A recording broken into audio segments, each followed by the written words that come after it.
Hey guys, welcome back to another video. Today, we were working on the Astro van again. So one big project that needs to be done was the floor pan, because the floor pan was so rusted out. So basically that's what we're gonna do today, is taking off all the rust from the back of the van to the front of the van. And we definitely need to get this resolved before we can add any type of flooring like carpet. That's what I'm planning to do in the front, and vinyl and plywood in the back, and that's what I'm planning to do in the back. So this is the process that I'm gonna take on de-rusting the whole van. I'm going to get an angle grinder with a wire brush, de-rust the whole floor pan with that angle grinder. Then I will clean it up, get some acetone, get rid of all the dust. Then I will get Stop Rust paint by Rust-Oleum. This is the paint I'm talking about. It's very good paint.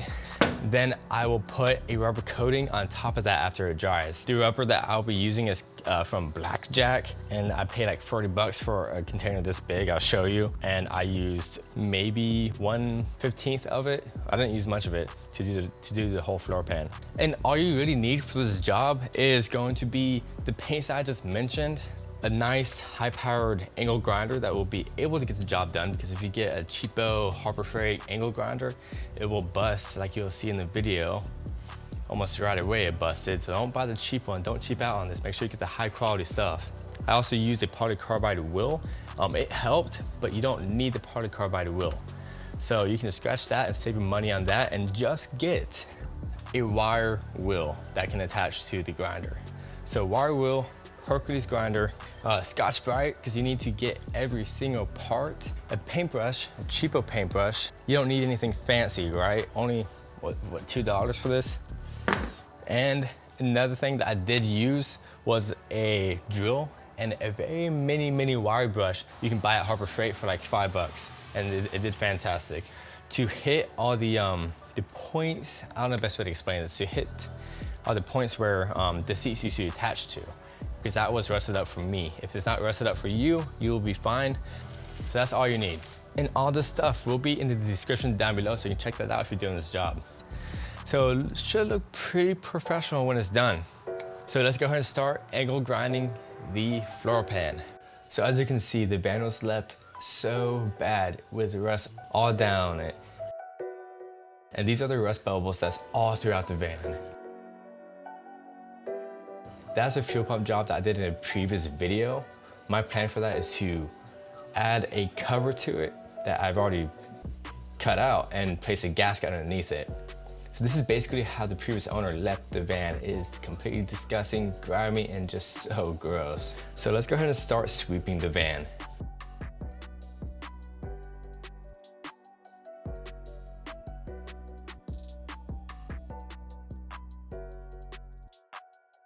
This is my attempt at trying to drill out the jack mount holder. So I tried to drill out the spot welds, and I started wedging my flathead screwdriver underneath it to try to pry it upwards. This is ultimately where I accidentally started to hammer my flathead through the floor pan. So I had to end up covering those holes later down in this project.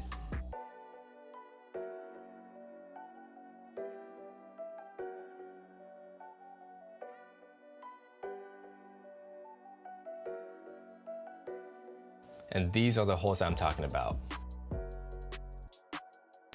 So there was rust literally all down where the two metals met together, so down the sills. So I had to take off the majority of the sill in the van. It's something that you should do if you have rust on your van. I tried to use a razor blade, but it didn't really work. And here's my attempt at using the cheapo Harbor Freight grinder. As you can see, it just busted. Guess they can't take all that, huh? Then I tried to use a drill with a wire brush on it. That just wasn't efficient, and it was taking too long, and it just couldn't eat through the paint to get to the rust underneath the paint. So I just stopped doing that.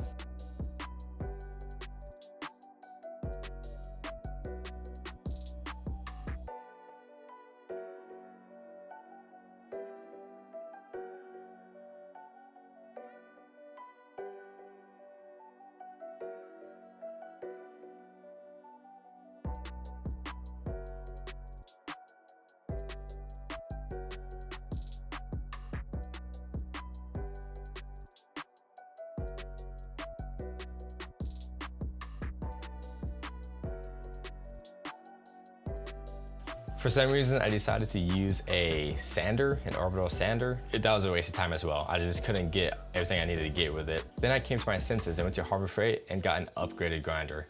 That should be a nice comparison to D1. As you can tell, the other grinder blew up, started smoking, and would not turn back on. So I got Hercules, which should be as competitive with a DeWalt grinder, except is 40 bucks cheaper. Go ahead and pop this sucker open.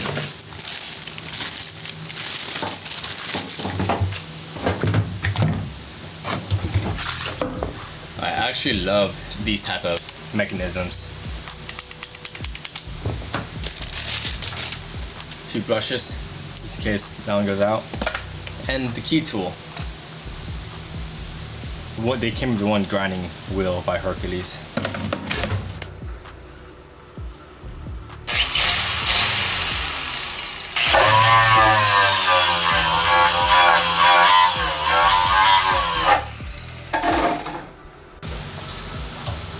Since we're over here, I just want to show a quick comparison. Chicago, Hercules, it's bigger, it's 11 amp hours. I think this one is 6 amp hours. Burnt out very quick. I've only used it a couple of times too. I like the starting mechanism, very fantastic. And yeah, it's just this a lot bulkier and a lot nicer. It's a little heavier, but it definitely feels a lot more ergonomic. Let's go ahead and toss this in the trash because that's what it is. Trash. Chicago Electric. 30 bucks. Didn't last long at all. Don't waste your money on this. So I went ahead and put this clip on Hyperloop. I started with a polycarbide wheel, and it tore through it, but it just wouldn't get the job done as well as the wire brush. So I basically just hit every spot that had rust and that had bubbling paint, because underneath the bubbling paint is rust.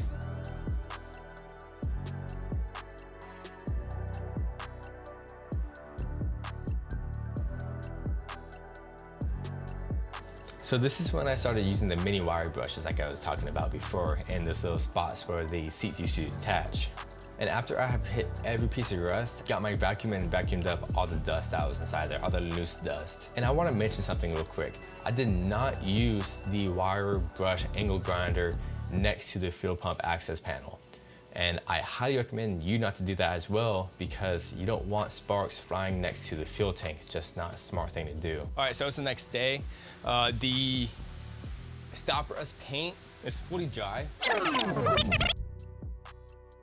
Okay guys, so we just got done de-rusting the van, and I just wanted to mention that the whole process that I applied stop rust paint, all that footage got deleted, which is why I'm recapping the whole video now after the fact, which is why all this is already done. And before I did the stop rust, I patched a few holes. I got rid of the mount that held the jack. So I took that out, and while I was removing the jack, I also created a few holes. So I patched those holes as well with fiberglass. And I just wanted to show you how exactly I did that, because once again, you don't see me doing it in the video, and I did it.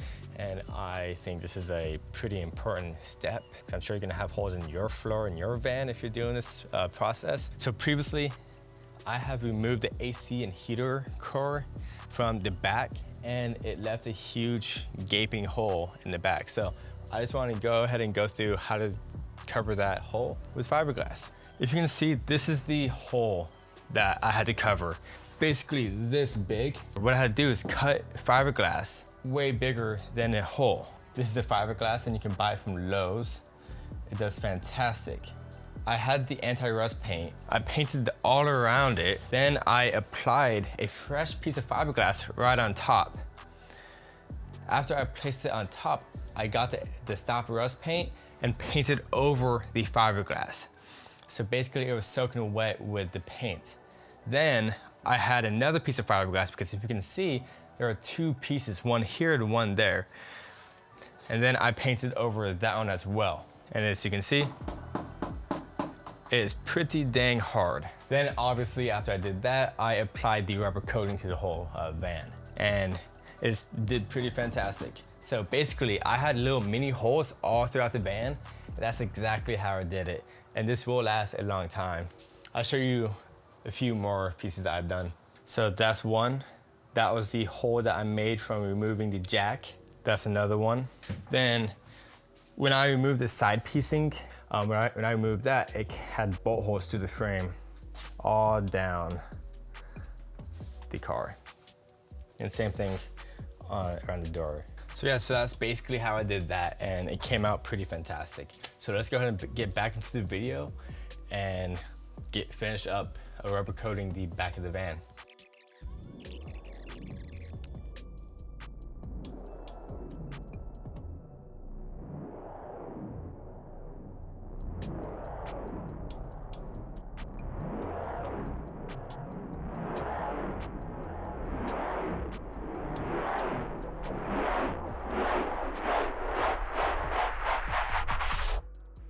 Let's go ahead and rubberize the whole floor pan of the van.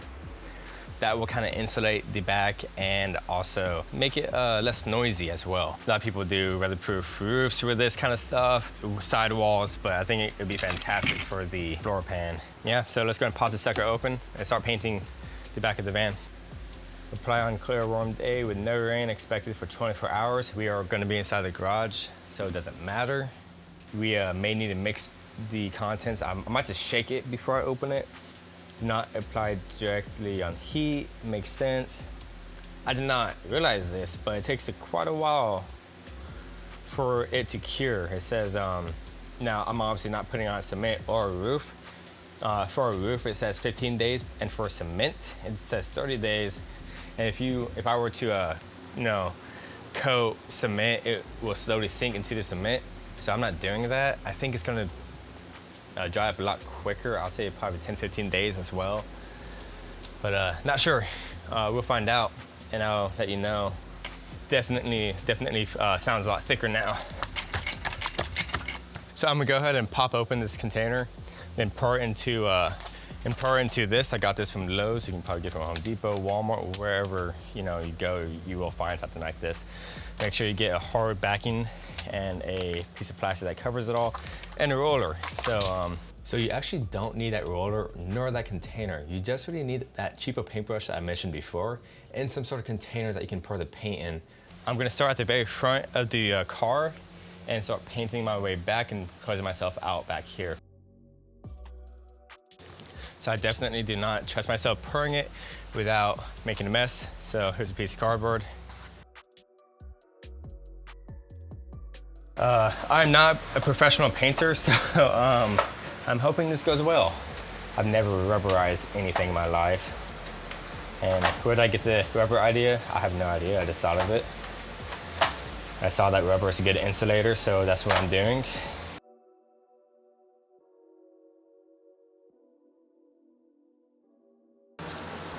So there you go, that's the start of it. That looks pretty dang good if you ask me. That's basically before and that's after. That looks nice. Let's keep going.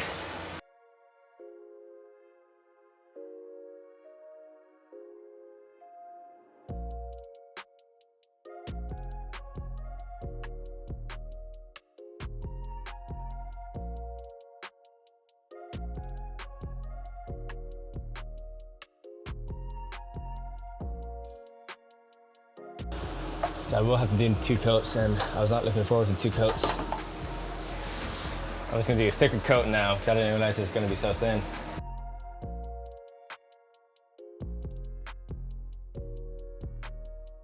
So by this time, I started to only use a brush because each time I used the roller, I literally had to go back and repaint over where the roller painted with my paintbrush.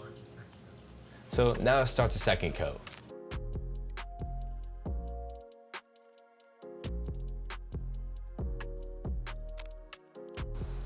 And guys, I'm so excited how it ended up turning out. It came out so nice in my opinion. And especially for my first time, I think it came out the way I'd expect it if I had someone I paid to do it. It looks very clean. It almost looks factory, to be honest, and not like this would come factory, but it just looks that clean. On the wheel wells, all the way up to where the pedals are, just looks fantastic. I even covered around the engine bay. And it just looks right. It just looks the way it should be. So there you have it, guys. That's basically how I de-rusted the entire back of the van. I will say it did take a while to do this, and it wasn't the easiest thing. And it took maybe 2 to 3 days to finish up properly, but it came out pretty fantastic. And if you saw at the last bit of the video, this is the sheet that I painted as well to basically prevent it from rusting over and to make it match with the floor. So yeah, it looks pretty good with the place on top. It looks like it's supposed to be there almost. Of course, it's not the best because I'm not a fabricator. It'll definitely get the job done. It looks fantastic. I'm very happy with it. I know that someone on YouTube here recently told me that my van is too rusted out to save. And as you can see, it's not too badly rusted. I mean, it was a lot of rust, but I was able to save it. And you're able to do it at home as well. It's just that you have to be able to take the time and do it. If you're trying to save money and you're trying to do this type of project yourself, then it's very much possible. You just have to buy used tools, look up a lot of videos, hopefully mine helped you, and get the proper paints and the proper tools to get this job done. So yeah, if you enjoyed this video, be sure to press that thumbs up. Subscribe to keep up to date with my future content. I have a whole bunch of content on my channel. I'm gonna continuously be popping out a whole bunch of Astro van videos as much as I can, and I have automotive advice on there as well. So check that out, I'd very much appreciate it, guys. But this is Chris at AutoMotivate. Always appreciate one another. I'll see you next time.